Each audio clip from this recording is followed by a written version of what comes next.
Please pray with me. May the words of my mouth and the meditation of all our hearts be acceptable to you, O God, our strength and our Redeemer. Amen.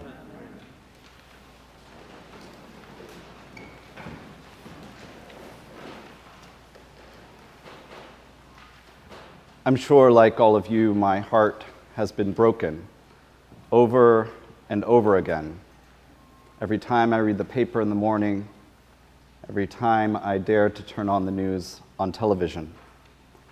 My heart is broken by the images of war. The latest statistic from the UN Refugee Agency, 2.4 million people have fled the Ukraine. And even a larger number is included of those who've been internally displaced still in the midst of the violence. Particularly pierced my heart this week was the news of the bombing of the Children's Hospital. I looked at the images published by the AP of a mother and a newborn baby swaddled in this makeshift hospital bed. I looked at images of this elderly woman being evacuated by several soldiers. I've heard from many of you, and I've been asking myself the same question. It would be understandable to ask, where is God in all of this? For our faith teaches us that God has promised to be our shield and protector. God has promised to provide provision.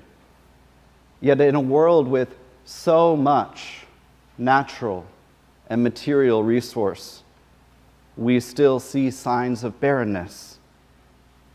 Rather than an economy of neighborliness, which our tradition espouses, we still see those who cling to an economy of extraction and greed.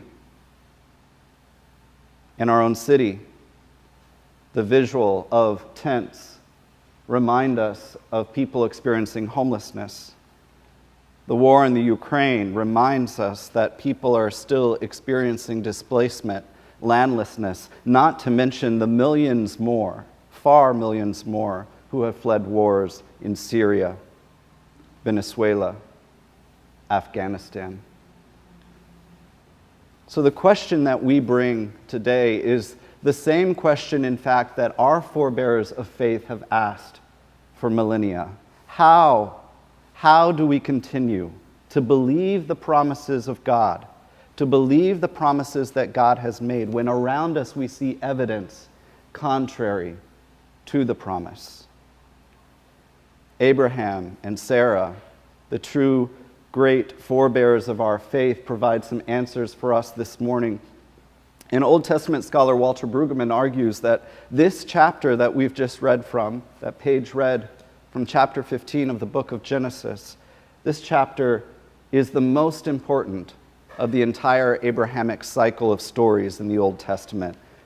Brueggemann also points out that this passage in particular of the different versions of Abraham's story is acknowledged by scholars with consensus to be the oldest preserved version of God's covenant. God's covenant made of those who claim the Abrahamic tradition, us, Christians, Jews, Muslims. The problem that's presented in the context of Abraham and Sarah's lives at this point is the problem we're still dealing with today. Yahweh has called Abraham and Sarah out of an experience of barrenness. They began their pilgrimage of hope back in chapter 12, and they set out on nothing more than the basis of this promise that they would be provided for, that they would be given a legacy, a home. They represent all those who don't know a home, who don't claim any land as their own. And they set out. Yet 3 chapters later, they're still childless. They're still landless. And it's not because they haven't been faithful. Just in the 3 short chapters that precede where we pick up today, they've already experienced famine. They've already gone to Egypt for help. They've set back on their way toward the land that has been promised, only to have just fought off 4 eastern kingdoms. And it's at this point in our passage where we pick up and we hear this back and forth that Abram has with God. Abram says, "Oh God, what will you give me? For I continue childless." Abram said, "Oh God, how am I to know really that we are going to be granted this land that you've promised?" They've set out, and barrenness persists. Our question is Abraham and Sarah's question. Why and how does one continue to trust solely on the basis of promises when the evidence around us is to the contrary? The solution that the text gives us is on the surface very weird and hard to make sense of, because this ancient, very strange, inaccessible, violent, and to us, very upsetting ritual of killing animals and making a covenant through this exercise, there's actually something very, very incredible and grace-filled happening in this story. So, you know the phrase to cut a deal, right? We're going to make an agreement. We're going to draw up a pact, a covenant. We got a lot of lawyers in the Episcopal Church, so I see some heads nodding. This deal here is the kind of let's prick our finger and put blood to blood and shake our hands, or the unbreakable curse in Harry Potter. This is the primeval version of that.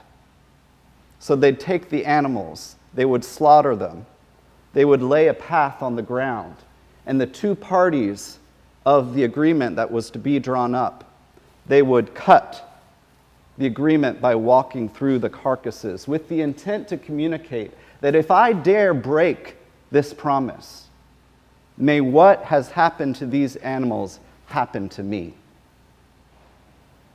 And so Abram does as instructed by God and slaughters the animals, lays them out with anticipation of something about to happen. And yet what happens is that Abram falls asleep. And it's while he's asleep that God makes the covenant by God's own self.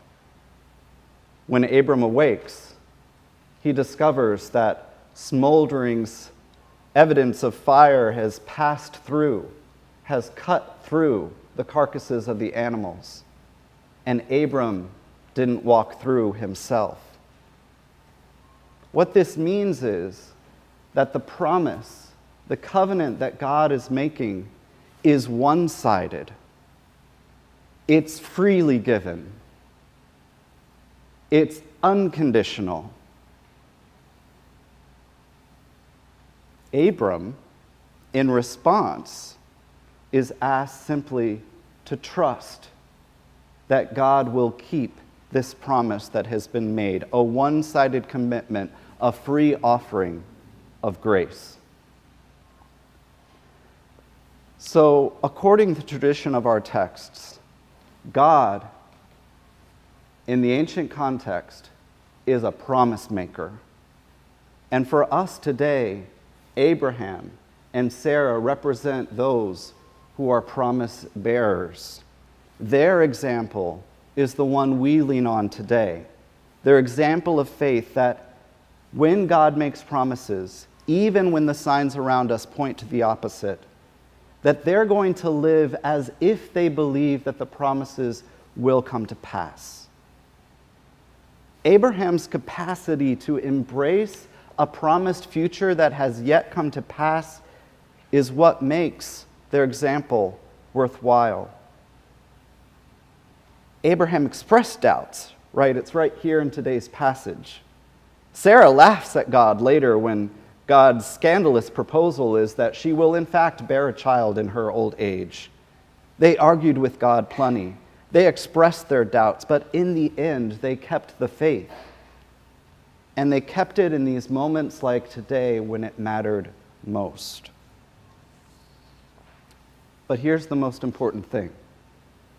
The faith that they kept up, they didn't do to earn their grace, to earn their way back into God's favor, to ensure that the promise would be kept. They acted and lived as a response to a faith that trusted that the promise would come to pass. You see the important difference there? It's a response to a faith so alive and so secure that even when things seem the opposite, one is able to keep going. Notice for a moment how scandalous this promise is. Because Sarah and Abram have set out on nothing except that promise of hope. All they've known is barrenness. They represent all those who've come after them, who also know the same experience of not having a home, or of having their homeland taken from them. God's promise is so outlandish because it is impossible. And their response to believe that it's possible is so scandalous, and that's why they're the forebearers of our faith. It seems to me that this same resilience, this same strength of spirit and faith is represented in the lives of refugees today. Ukrainian President Zelensky, has he not kept going in the face of what his country has been facing? By sheer odds compared to the armed forces of the Russian Ukraine looks weak on paper. Yet several weeks in, it still is not over. He and the Ukrainian people are living as if they believe in the promise of a free and independent nation, that they believe that God's promises to them and their people will be fulfilled. Some of us sitting here or worshiping online today might know the experience of displacement, the life of an immigrant or a refugee for yourself. Most of us, I imagine, at least know someone in our lives who knows that experience. Talk to any immigrant, any refugee, and you will see the same experience of faith and resilience and strength. I've known it over and over again in my encounters with Central Americans here in the DC region. And I can only imagine that the same is true for the Afghan family that our parish has committed to support and help resettle here. I won't steal any thunder, but there is some wonderful news to be shared with you during the announcements this morning, that Lutheran Social Services has matched us with an Afghan family, 3 women, a mother, and 2 adult daughters.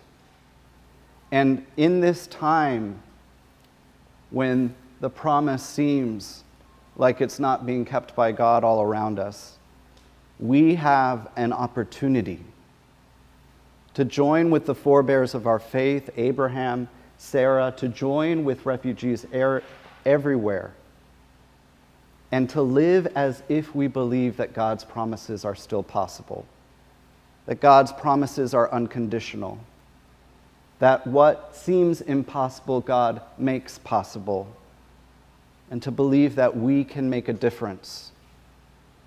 Because by coming alongside those who've borne the most of this economy of extraction and greed that our nations still support, we align ourselves with where the Spirit most is alive and active, where God's unconditional love is most expressed. I can think of nothing more appropriate for our Lenten journey this year than to, like them, live as if we believe. Amen.